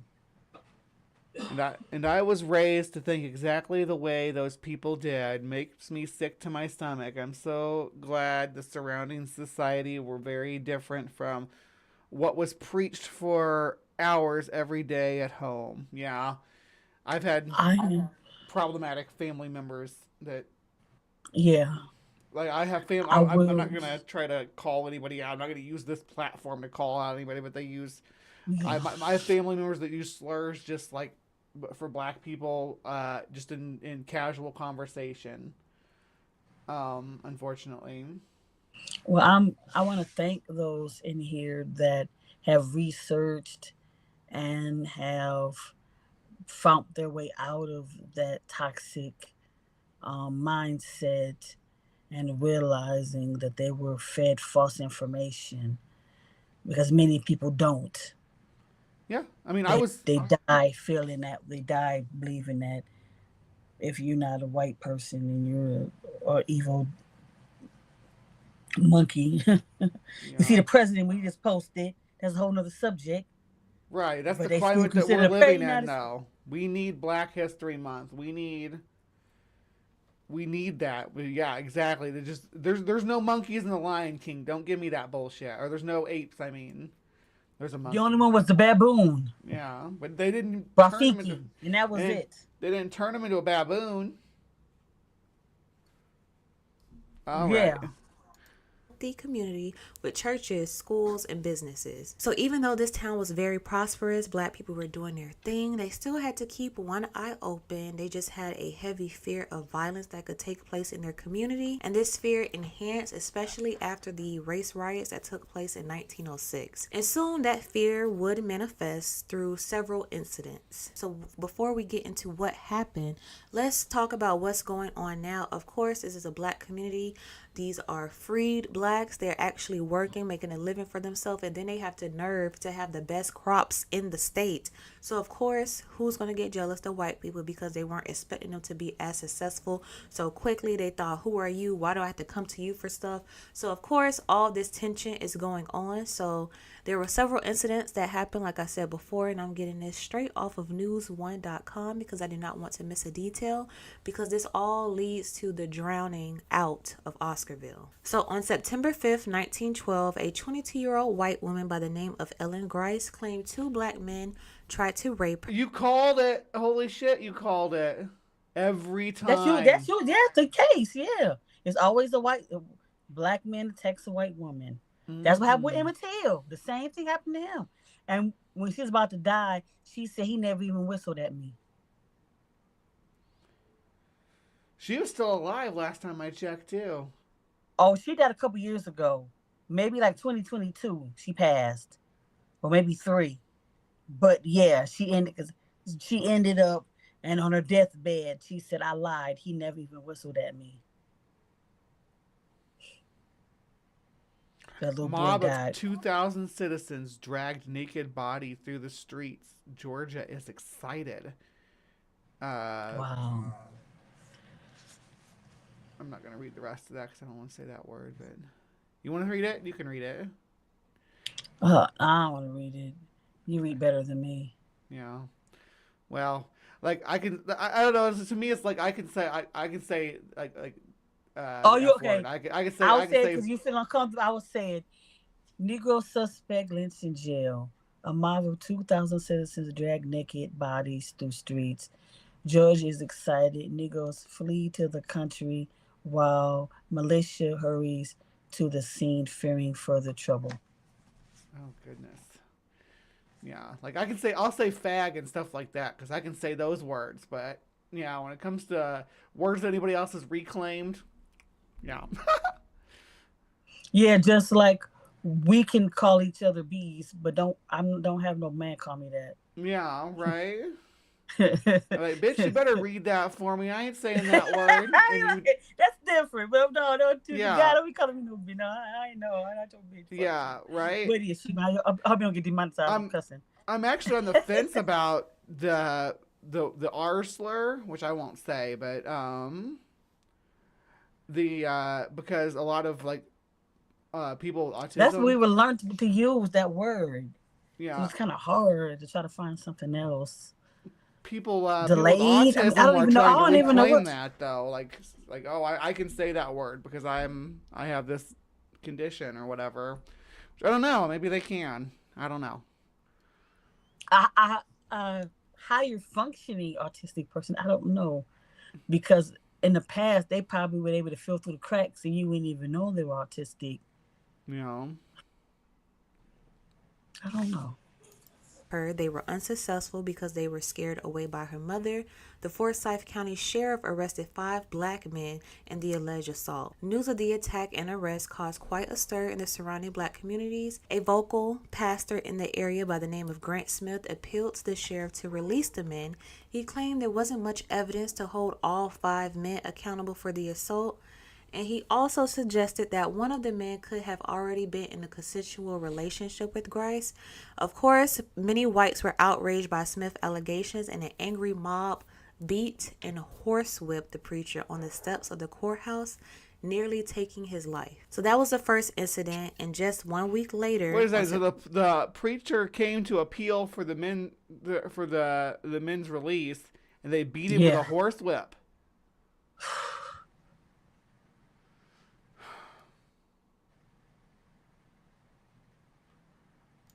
September 12th, 1912, an 18-year-old white woman named Mae Crow was raped and beaten in the Big Creek community of Forsyth County, Georgia.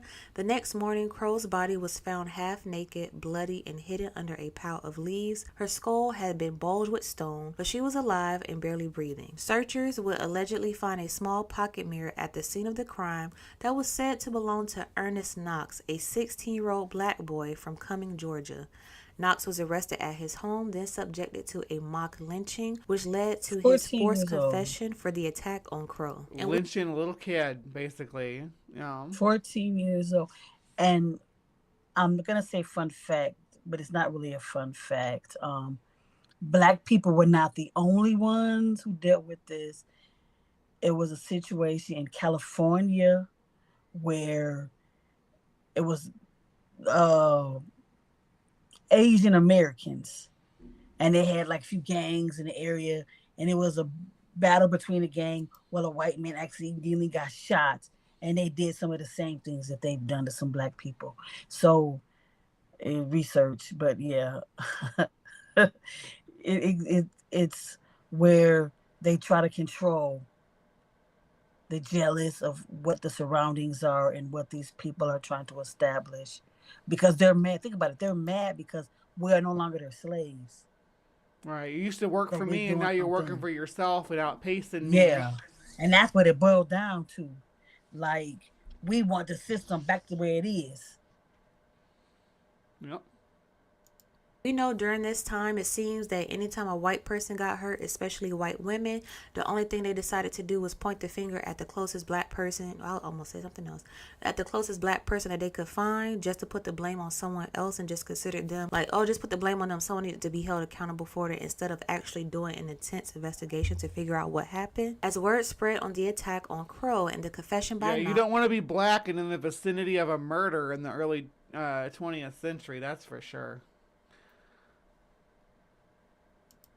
Whites became increasingly angry. It wasn't long before a lynch mob formed in front of the jailhouse where Knox was being detained. Officers had to sneak Knox out of the back door. Love you too, Helen. What are we so eating? He wouldn't come face Where's to my face plate? Yeah, were you gonna bring it out here, or Detroit's on the way to El Paso, right? We'll figure it out. The mob who were attempting to hang him. He was taken into jail in Atlanta for his protection, but would soon stand trial for the attack. The next day, 4 additional men, Oscar Daniel, Rob Edwards, Jane Daniel, and Ed Collin, were arrested and taken into custody, suspected to be accomplices to the 16-year-old. Of course, all of them were black. Soon, another angry mob. Of course, they were all black. Only black people commit crimes during this time period. I don't know what they was thinking. Of course. And, even now. Yeah, and you can't commit crimes against black people because they're black.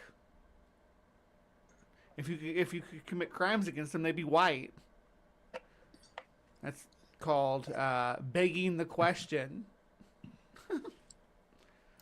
More than 2,000 racist white people had stormed the county jail, gaining access to the cells. They shot and killed Rob Edwards, dragged his body from the jailhouse, and hung him outside on a telephone pole. Ernest Knox and Oscar Daniel were both found guilty of the rape of May Crow. They were sentenced to death by hanging, even though it was illegal by state law at the time. 8,000 racist whites in the town congregated around town square of Cumming to watch two teenage boys get publicly hanged for an alleged crime they never truly had the opportunity to fight. It was after this hanging that the terror would begin to spread, as a white group of terrorists known as the Night Riders would make it their mission to run every black person they came across out of town. So this brings up what Ember said a little bit ago. It's so messed up. People in this country go crazy about a skirt being too revealing, but they'll bring their kids to see a child get executed. Yeah. Their own town, Oscarville. Oscarville, of course, became one of the main targets, and over the short period of just a few years, 98% of its black residents would end up either leaving their homes or being murdered for refusing to leave. Black property deeds found their ways mysteriously into the hands of white neighbors without any bill or safe or transfer. This effectively allowed many whites to steal the land once owned by their black counterparts when they were driven out by the Night Riders. Over 1,100 black residents would lose their livelihood, and in a town once a flourishing African American community would become a ghost town. So just from my perspective and all the history that I've learned in school, the movies I've watched, I honestly feel all of this was a setup. I feel that with these incidents happening back to back, either one, it was a white person who was doing it that was just on the loose and they just decided to blame a black person, or they finally got fed up and jealous of the flourishing black people. That's kind of my thoughts That's on it. exactly what happened. Like, I mean, if you look at the Black Lives Matter, a lot of times they caught non-black people destroying properties. Right, yeah, you go look at who's looting at the Black Lives Matters It was the white. It was no black person doing that. It wasn't the was black. peaceful. Yeah, it wasn't. It was like I've seen videos, of their looting. I know who was doing it, and even the black people who are doing it are not the Black Lives Matter people. They're they're people that are just taking advantage of the riot, the protests going on to riot and steal stuff. Yeah, exactly. But to steal, basically, yeah. To loot and steal, right? Exactly. A few people got caught up, realized it was not. It was one situation. I'm gonna say Harlem, maybe some part of New York, probably. And so, little black boy went in the store with his mom to buy some snacks. What to do after school. And so a white woman starts yelling and says that he touched her on the butt. This store. The people came right at the store, whatever. So the store owner ended up finding the video or the clip. The boy was walking past and his book bag hit her. And the people were rioting about that. I don't know if you remember that. It's not that long ago. And just when you think the world's getting better, just months ago, literally, that woman calls a child at a public park the N-word, a little child, like a 4-year-old child, N-word at a public park, and gets some backlash from it. Bitch puts a GoFundMe up to help pay for her trauma or whatever. Made I think she rented like $1 million or something like that, some ridiculous amount for calling, because she was brave enough to call a little boy the N-word in public. Yeah. So we're not. So this is still going on now. We're not past this Stuff shit. is still going on now. And they'll keep testing the water to see what they can get away with saying. They're gonna keep trying. In their town and wanted to take over, and the best way to do it was, let's get mad because they hurt a white woman and let's drive them out. I don't know if they thought those two incidents would scare them away and they would naturally go, but just with those two incidents happening, the hangings, the mobs, and then all of a sudden their deeds are being put into the hands of white people. They're stealing their land, and honestly with the farms, they didn't even know what to do with it, because in 1915 a boll weevil infestation killed crops on Oscarville. That was basically due to the fact that them white farmers didn't know what the hell they were doing, so they started ruining the crops. Though they ultimately survived the weasel infestation, being one of the few boll weevil, not weasel. Oh, but you are the cryptic zoologist. Yeah, the boll weevils are they're really a bad for cotton farmers. So in this part of the country, it would have been really rough to be dealing with that. Um, yeah, anyway, I just wanted to clarify that. Regions in the state to escape total dissemination made them eager to share their methods, which basically they were just getting chicken poop to fertilize the ground. But this eventually got the attention of the Atlanta mayor, who was developing a dam to ensure the city's water supply, hydroelectric needs, and flood control. He spent 2 years working with the Army Corps of Engineers to seize nearly all of that recovered farmland. So when this farmland was actually sold, they gave the black people pennies on the dollar, basically nothing for their land, and it left the 58 residents who was actually landowners nothing. They couldn't pass down nothing to their generations. Over time, pieces of the land would be sold to the government, and by 1950, a plan to build Lake Lanier was in full effect. Soon the entire town of Oscarville would be underwater, intentionally flooded in conjunction with the Beaufort Dam to support the growing demand for a water supply to the nearby cities. The reservoir would be named after Sidney Lanier, a poet and a musician, and also a Confederate private. In the end, construction would destroy more than 50 Another thing named after a Confederate freaking soldier in Georgia. Who would have figured? That's all you look up and see. Mm-hmm. Yeah, the black farmers would have known how to deal with the boll weevil. They learned it from their ancestors who were tending the cottons on the plantations, right? Yeah. Exactly. So they knew what they were doing. acres of farmland and displaced more than 250 families. It would relocate 20 cemeteries and their corpse in what some may see as an attempt to erase the sins of its past. The lake was 692 miles of shoreline and is 26 miles long, covering almost 47 miles of the original riverbed.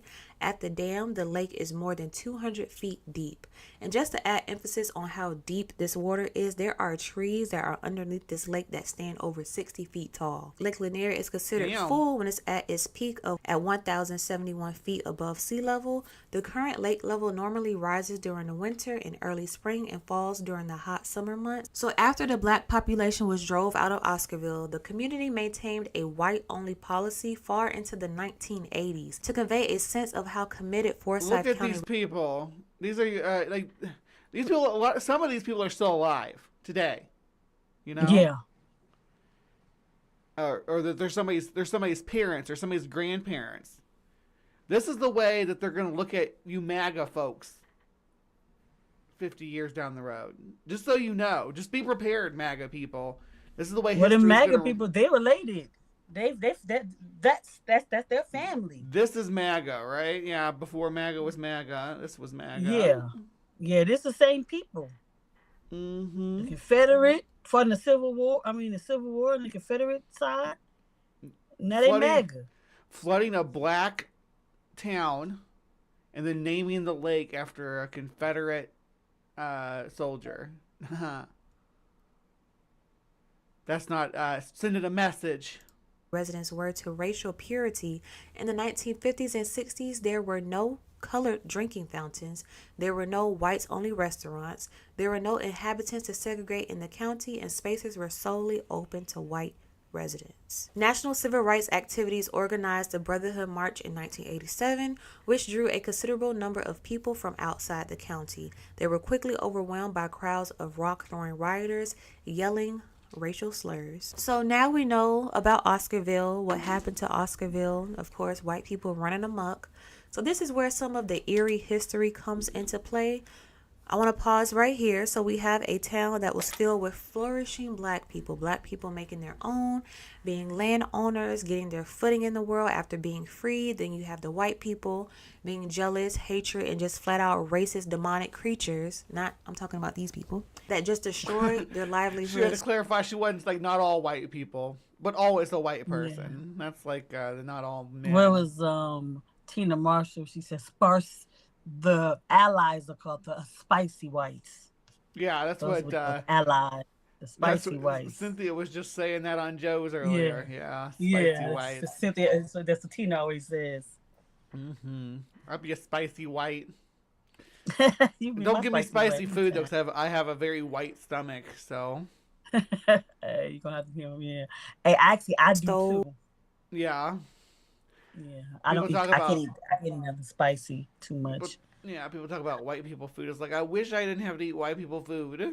I wish I could eat more spicy because I like it. I I like the taste of it on my tongue, but my belly doesn't like it. sometimes I just deal with it because I'm like, I I can't. do I gotta too. have Yeah. some seasoning on it. Like going to a Mexican restaurant down here on the border was Oh so much yeah. better than like the white people tacos that I grew up with. Oh yeah, definitely. Yeah, Hmm. I was really disappointed going back to with we went to Austin. I was at a Mexican restaurant near the ACA. It was not good to me. I'm like, I have way better tacos at the taco truck around the street from my house. Girl, you need to come And down here to the border that where the people come across the border and work over that's here what I need to do. in Yeah, El Paso, and they're bringing that like the authenticness to it, and I need to really come. Yeah, I'll be. I they have a week off in July. I might come visit whether well we'll have so I can get some and real that's in El tacos. Paso. I'm in Las Cruces now, which is in New Mexico, Okay. about 40 minutes away, but Well, that ain't um far though. no, it's Figure not. it It's out. not. It's not far. It's a day drive, or not a day drive. It's like a people live in Las Cruces and work in El Paso. It's not far. El Yeah. Paso's on the border. El Paso's like on the border of Mexico and New Mexico, and Okay.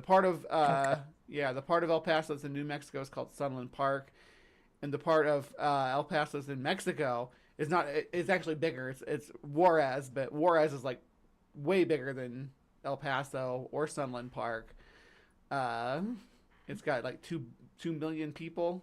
It's a big city, but that's where all those people in Juarez will come across the border and work at all the little Mexican restaurants and stuff in the tourist district of El Paso. So you got like Yeah. the real authentic good Mexican That's what food. I need to. Yeah. I think the Mexican food not too far from me. I stay not far from a Mexican village, the Hmm. Mexican town over here, and the food is really delicious. Maybe like 15 Yeah. minutes away. But yeah, they actually got the tacos. Oh, delicious food. But when I went to the Austin, Texas, that food was like, eh. It was all right, but it wasn't what I was used to Yeah, at that's what home. this is Okay. part of the reason. Like even if you don't have like a human decency, right? You should be able to say, let's stop ICE because they're getting rid of our authentic Mexican food with flavor. Exactly. Cuban and Jamaican. Mm-hmm. Mm.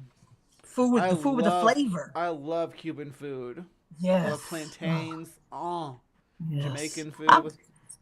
I'm hungry. I just ate and I'm hungry again. Talking about this food. Mm-hmm. I just had Jamaican like Friday or something like that. Yeah. Cynthia, I think again, she's on Joe's earlier. She was talking about Yeah. Her mom is Jamaican. Yeah. yeah, making Jamaican food with plantains.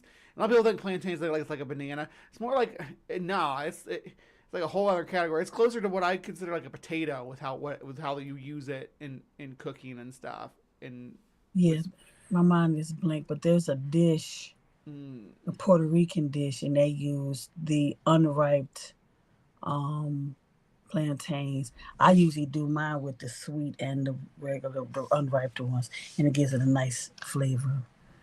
But it's so delicious. But yeah, I can manage blank right now. But that's what I always order that because that's what I can remember. I'm gonna So, speed her up just a little bit because okay. we got about 20 minutes left for the in time of the show, but I wanted to make sure we cover as much as possible. Yeah, Okay. Yeah. yummy food talk though, because a lot of this stuff is banana plantations, the same stuff going on, except for Yeah. they use a lot more indigenous slavery on the coast of the coast of the Gulf and the coast of the Caribbean Sea. Um, but yeah, that's where the term banana republic comes from. The U.S. created fake countries with fake governments to have banana plantations that they ran as a corporation. Yeah. Food and just killed don't them. So blame that me just for destroyed food their talk. livelihood, stole from What's that? I was just reading Amber's comments. Yeah, we're not talking about garlic bread. No, I like garlic bread. I know. them, killed them, and just destroyed everything they had going on. So this is where the eerie history comes into play, because when they flooded out this town, it was a lot of stuff left over. By stuff, I mean the actual community. They decided just to leave some houses up. They destroyed some houses, left the brick houses up. It seems like a rush job. They just tore down whatever they felt like tearing down. The rest they just left it. They thought, hey, it's going to be underwater. Who cares? But let me tell you who cares. Them 11 million unmarked graves of people who are still buried underneath the surface cares. So as I told you before, they removed the corpse and the tombstones of... That's some fucking poltergeist shit right there. I know. And then they wonder why people be like, if ghosts are real, have a lake where there's recreation. Yeah. Anyway, we'll get to graves. Ghosts. Who knows where they put them? They said they relocated them. Sure, of course. Okay, I'll believe that. But what about the unmarked graves? What about the individuals that were left in their houses? What about the individuals that you killed and just left stranded there? They're all still underneath that water. Let's talk about the Orisha aspect. You guys know water, Yemaya, Oshun, just sticking to Yemaya in this case. We know that there are certain times of the year, and usually this is hurricane season. And in the Paraki, in a story, is told that Yemaya started having flashbacks, getting re-mad about how the slaves were brought across the water. There's also a part in there where she's mad at Shango because he didn't help. So there's a part within hurricane season where it shares that this is the time of year where Yemaya gets mad about the slave trade. She starts disrupting the waters and causing natural disasters. So you have a town that was filled with black floors. Like the hoodoo spirit, I believe she's talking about. What if there were people? So was there nobody in there? Well, there was people still in that area living in those houses and stuff, right? People what if they didn't even didn't get evacuated people were still living properly, there, you know? And they just flooded it. So they basically got buried alive. I mean, I'd hope that they'd give like ample warning, but who the fuck knows? Cruel and unusual punishment, exactly, Ninja. An ingester. Think about how many people. Yeah, exactly. I'm thinking people could have still been in those houses, or even hiding in the area. Mm-hmm. Because they had nowhere else to go. People, then you cover with water, messing with their water spirit that's there to protect black people, and you wonder why people drown every 5 minutes, because I feel that they're trying to collect the number of souls that was taken from them to make it even. So what, 1,100 residents, y'all got 700 people that drowned so far, and I'm sure there's going to be much more to come. I wonder if the number is going to stop at 1,100. That would be creepy. Could you imagine if it stops at 1,100 because it was 1,100 residents there, so they're trying to collect the souls back of what was once there. So stories about mysterious underwater sightings are eerie. That's some crazy speculation, but I know it's like we're talking about though, like righteous vengeance, or when we talk about the ear for an ear, where she poisoned the guy's family. Rules in the afterlife. I guess they pump different. I don't know. I don't really believe in the afterlife, but yeah. And they usually happen around Halloween. But the true backstory of Lake Lanier, built over an underwater ghost town, since the creation of Lake Lanier, there has been over 700 deaths since 1956 to 2023. The causes of death vary. You have boating accidents, drownings, and just mishaps. Those who have survived any type of close calls, they say they know how to swim. They've been swimming since they were a kid. They don't understand what happened. And usually, if you're drowning, just stay calm. You'll float to the top. But they said when they're underwater, it feels like they're gently being pulled down. For some odd reason, when they try to swim back up to the top, they felt heavier than usual. And they just felt a limb, like their arm or their leg, being pulled back down. They had to fight their way back up to the top. It wasn't as natural as it comes when they're swimming in the pool or swimming in any other body of water. And there are several stories. There's some bodies of water that are like that. If they have a high oxygen content, it can be harder to keep yourself above water. A lot of different factors can come into play for that. But it doesn't have to be ghosts pulling you under. The people who share this, if they almost had a drowning accident, flipped off of those little ski things, whatever people do in water, anytime they have to swim back up, it almost feels like someone is pulling them back down. It's not an easy float like it usually would be for an experienced swimmer. So of course, mind with yourself, I'm like, those must be the people who are still underneath there, who were killed. And I'm sure they didn't even take the time to go through those houses to make sure all killed. What's that? Some people were still in there. How she was making it seem like some people were still living there. Yeah, I think that's what she's about to say here. Yeah. underneath there who were killed, and I'm sure they didn't even take the time to go through those houses to make sure all the residents were actually left or actually disposing of bodies that were killed. I'm sure they just left them there and was like, well, they're gonna be underwater. So that's the spiritual aspect that I have on it. But many researchers have stated it could be due to the heavy debris at the bottom of the lake, that debris being Oscarville, because there's still a whole community and tombstones down there. I think there's divers that can there's diving that you can still do and go down and explore Oscarville. Oh, wow. Imagine a neighborhood, there are still houses, there are still streets, there are still crosswalks. And I'm sure you guys know it's considered disrespectful to damage anyone's gravesite, tombstone, to pee on it, to mark on it, to paint it, to take stuff away from it, which we need to do a video on. You should not be taking flowers away from a tombstone that don't belong to you. I'm sure y'all know, but there's a story behind it. But it's considered disrespectful to do any type of damage or stealing from a tombstone. So imagine the anger that's enraged by these spirits when they just didn't damage it. They just decided to flood it out. So with this flooded lake, with all of this debris, which is a town, when someone does drown or go missing, they kind of find it a little too dangerous for divers to go in trying to find them because of how deep and dangerous the lake is. So a lot of times they're just like, we'll see if they float to the top, we'll see if they come a little bit higher, but it's more dangerous for us to go down there than for us just to sit and wait to see if they float up. But a lot of times the bodies don't float up because they're caught by trees. They literally may get stuck in a house that's underneath the They literally may get stuck in the window that was of a house. And some divers who are brave enough to get even close to the floor of this lake say they have find some videos of divers doing that. I don't know. Yeah, so you looking at, so even if somebody does happen to get stuck in the lake, they can't even be rescued. Yeah. Because of all the debris in the lake.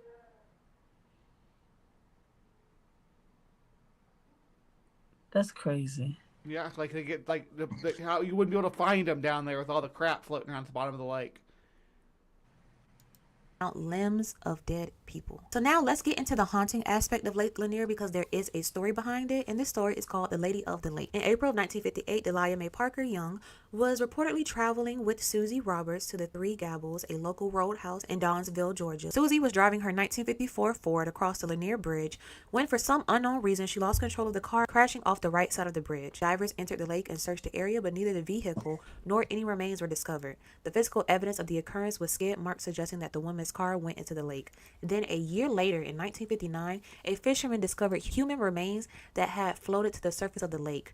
Further examination yielded no obvious cause of death, and the individual could not be positively identified, although the body was noted for missing both hands and several toes. Yeah, so people that go into this lake, it's like Lake Superior. It doesn't give up its dead, right? When the lake's deep enough, though, and the water stays cold down at the bottom so that microorganisms can't be active down there and decompose a body, a human body can survive at the bottom of a lake for centuries. There's actually a ship at the bottom of Lake Superior where there's a body. If you go down there and snorkel in it or scuba in it, there's a body of that floats around inside one of the ships. He assumed these were the remains of Delia or Susie, but at the time it was impossible to know for sure. And it was only found because in November 1990 they drained the lake a little bit because they were preparing to do pillars for the bridge, and unexpectedly the shell of a rusted out car was discovered with human remains still inside behind the wheel. This lady was still behind the wheel. Searching through the personal belongings in the car, a purse, ring, and a watch, Susie Roberts was able to be identified, and in light of this discovery it was concluded that the young woman found decades before was in fact Delia Mae Parker Young. For 3 decades, Susie Roberts was trapped in her car, hidden under 90 plus feet of water, stuck within tree trunks, mud, and other debris that made up the bed of Lake Lanier, but now she could be properly laid to rest. It is this tragedy that has been the foundation of the most persistent legends associated with Lake Lanier, the soul of a young woman in a blue dress that has been reportedly seen time and time again, walking up and down the length of Lanier Bridge, and according to those who have seen this spirit, who has become known as Lady of Lake Lanier, she is missing her hands. So the soul of this individual has been spotted several times by different individuals, and they all describe her. The soul. It's assuming that a ghost is a soul. I'm not convinced of that.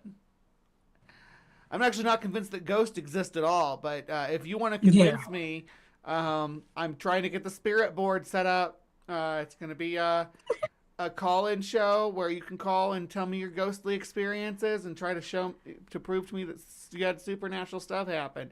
I'm working on it. Don't worry. It's going to happen. wearing a blue dress and missing her hands. So as I'm looking through the dates, I see the lake was officially created in 1956. Those two young women died in 1958. For there to be a whole story behind them, Lady of the Lake, I wonder what makes them so special, but I wonder what makes those energies so special where it's actually being seen by other individuals. I'm thinking, was that the first person that was killed by the lake? But they say the incident started in 1956, the first year that it was made. I want to make the connection. People have been drowning in that lake a lot longer than that. Yeah, I thought. Well, no, the lake didn't get put into 1956. That's right. What was about them that made them ghosts that haunted the land and make other people recognize them so much? Because when you ask separate people, you can ask them in a separate room, they're all going to describe the person as the same thing. A lady in a blue dress walking up and down a Lanier Bridge out by the water at night, scaring fishermen, scaring divers. When people go underwater and they flood, they're about to drown, they see this individual. They're all describing the same thing. So I wonder what was it about her that actually made her... Lady in a blue dress underwater would be super creepy. I know. Stay on the premise and haunt the land. I wonder what she related to one of the people who really did some damage. But we're going to continue. So the next ghost that is known to haunt Lake Lanier is a mysterious raft seen floating on the lake late at night. Its inhabitant, a shadow figure pushing along with a pole, a lantern lighting his way. Those who have made claims to have seen this nocturnal soul say it seems to appear and disappear out of nowhere. See, that's the thing about that's cool about the 19th century too. Back then, you could like build yourself a little raft of wood and barrels or whatever, and you could just get a pole and just go up and down the river, doing whatever you want. And that was the life some people lived. People don't live like that anymore. One such sighting was reported by two fishermen who claimed to have seen it at about 1 a.m. on a cold autumn night. The raft was spotted in a section of the lake that is known to be roughly 45 feet deep, yet the raft's rider seemed to have no difficulty navigating the water with a pole to push him along. The two fishermen watched as a figure traveled along before suddenly shouting and jumping from the raft into the freezing water. Afraid something was coming for them, the two fishermen quickly pulled their lines and prepared to leave the area. But when they shined their lights across the water, there was no sign of the raft or the figure. The dark surface of the lake, calm and undisturbed, as if nothing ever happened. Those who believe this tale to be true believe the mysterious figure was in fact an echo. Are you spooked out? Not really. But it's fascinating though. Yeah. I'm like a horror film person. They don't really scare me, but I do love watching stuff like this. I love ghost stories, especially ghost stories with vengeance. Mm-hmm. Yeah, When men once traveled the shallow rivers and creeks among the foothills of northern Georgia that have since been consumed by Lake Lanier. So a lot of people think in these instances, the residents of Oscarville, the black people, want their community back. Those who refuse to leave still refuse to leave to this day. So they're carrying on with their business. They would see ghosts of women shopping. They would see ghosts of men farming. Of this one traveling across the water, basically doing their daily operations, but on the lake. But to them, their spirit is still in Oscarville at the surface when it was visible to everyone else. So every now and then, individuals would catch these spirits and ghosts just carrying on with their day, and as soon as they try to get clarity or get closer, the spirit disappears. So as I stated in my Myrtle Plantations video, we usually, when these spirits linger around, like I was talking about a replay hunting, yeah, like just going about their business as a replay of what happened in the past. My question is, why are they only signaling like the ghosts? Why are the ghosts only signaling and want to? Because don't you think that every plantation will be haunted, or every area that was attacked and was destroyed in this way, they would have attacked too? Well, there's only certain ones that get attacked. The ghosts come back for a vengeance. And the whole United States would be, everybody would have ghosts everywhere. Right. There's been battles everywhere. We fought every foot of the way against the native inhabitants of this land to take it from them. They fought back against us every step of the way. So there's been a lot of tragedy and trauma that would echo through the whole of the United States, you know? And Miranda says they were two young white women. That's why people talk about them. Yeah, those two that they showed, yeah, it was like, you know, how many black people died here, but let's focus on these two young white ladies. Oh or yeah, in this case, definitely. forcefully removed, they have unfinished business. Sometimes spirits are like, okay, you may have taken me away from this space in the physical sense, but my spirit still remains here. I still want to carry on and live here. So I feel like that's why a lot of the spirits are being seen. And then I also said, like before, I feel like they are trying to claim those numbers back. So I believe at 1100 it may stop, or they may try to double it or triple it. They say magical things happen in threes. Not wishing that on anyone. I wish no one else would pass in that lake. Like, do the Yeah, people that they're drowning is the claim here, the guess that the people that they're drowning are like deserve it though? Like the ghosts are like, yeah, I'm gonna drown you because you deserve to die, because exactly.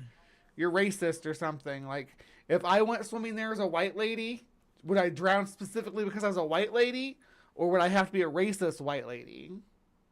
Oh, that's a good point. Cause I hope that they're not messing with they're not messing with my spicy whites. Yeah, like I'm afraid of hoodoo ghosts Yeah, getting me because I'm getting kind of caught in the crossfire. I know being a ghost, they don't know what kind of They white don't you know are. any They better. I could don't be, blame the ghost. It's not their fault. yeah, It's like if I got attacked by a wolf walking in the tundra. yeah, yeah. But They don't know. my answer is to stay out of Lake Lanier if you're a white bitch. Mm-hmm. Well, I don't plan to go to Lake Lanier as a black person either.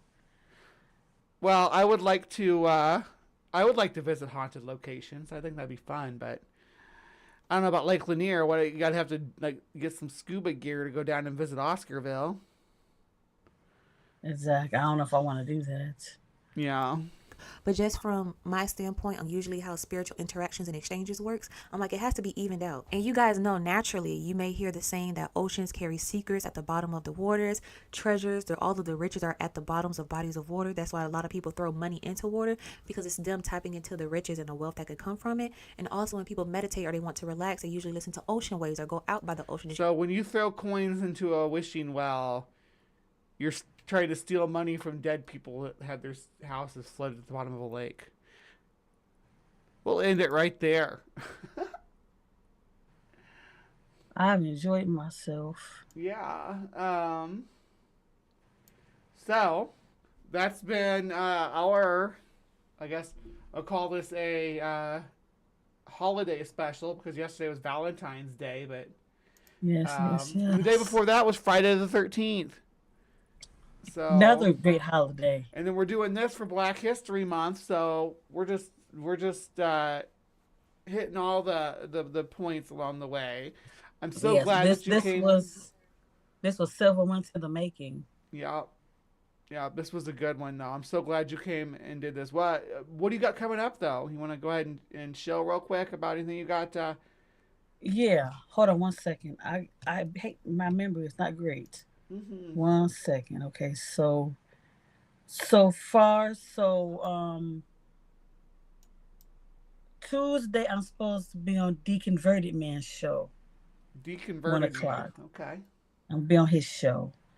And then Friday, Steve Takaitis is gonna be on my show. Okay. And then that Saturday, sorry, kind of bumping heads. Me and Cynthia, we talking about respirations. Gotcha. So that's what's going on. And then that Sunday, I'll be on Bad Science Sunday again. Yeah, I think this is gonna. So I have this set up to direct people to Bad Science Sunday. Let's see, making sure. Keep going. I'm sorry. We did. Yeah, that's it. So Deconverted Man that Tuesday, Steve Friday, Cynthia is on my channel Saturday, and then I am gonna be on Bad Science Sunday. All right. And Bad Science Sunday tonight. Who's gonna be on there? Do you know who's gonna be on there today? Let's see.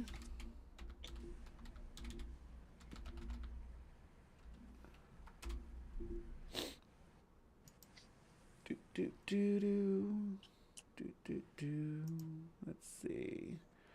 There's no stream up yet. No wonder I couldn't find it. Doesn't look like there's one scheduled yet. So I don't know. I had sent you a message about Bad Science in our Sunday? personal chat. No. Cynthia. Okay. Because Yeah. hers is starting now. She has something starting now. Gotcha. Cynthia? Yep, All right, on let her me... channel. She's doing something at 6 o'clock, I think.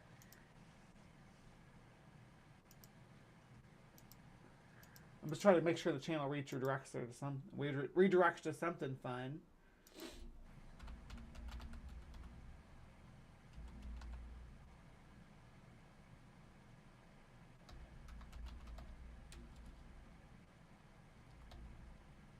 Upcoming Detroit Atheist Queen. I'll reject that. Wow. Ain't nothing on there. The Roots Matter. Cynthia having some coming at 6. The reparation thing. Oh, that's for the 21st. Okay, hold on. Yeah, no. Cynthia on Cynthia's channel at the Roots Matter. She has her thing coming What's her on channel now. called? The Roots Matter. The Roots Matter. Yeah, she has her thing coming on. And like starting like now.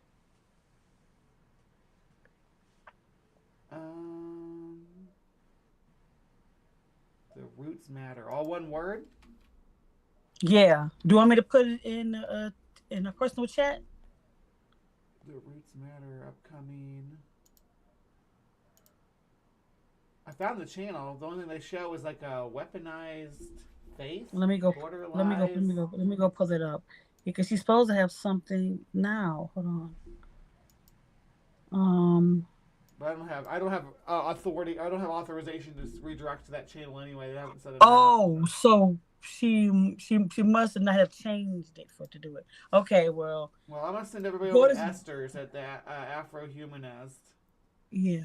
We'll do that. All right. Go to Cynthia's channel, Roots Matter. She's having a panel with Scott Dickey, Jason Friedman, and somebody else, I think, talking about different things. Or go see the Afro Atheist. She's another great content creator as well. And then tomorrow, Java and Jugs. That's actually. Thank you. I forgot. See. That's actually going to be our outro, and that's over on. Let's see. Damn Show. On the Damn Show and on Ember's Chris channel. is in the chat. Chris has been in the chat. I see Chris. Hey, Chris. All right. Thank you for letting us host on your show, on your channel one day. Yeah. So anything else before we close out for the evening? No, that is it. I am about to head out with some friends and hang out. All right. Yeah. Change my clothes and hang out. All right. I need everybody to remember to be kind and take care, and we will see you next time. Bye, everyone. Bye.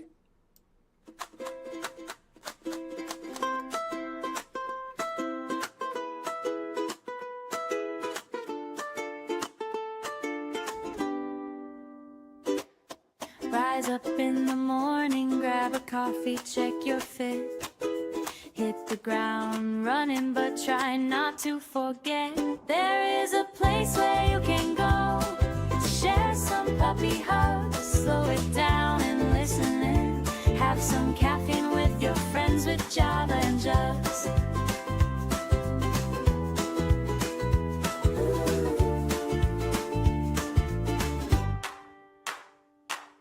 The best way to start your week to make that AM commute. Have that hot cup in your hand and wearing something cute. And don't forget, girls, there is a place where you can go and bring your favorite mug. Slow it down and listen in. Have some caffeine with your friends with Java and Jugs.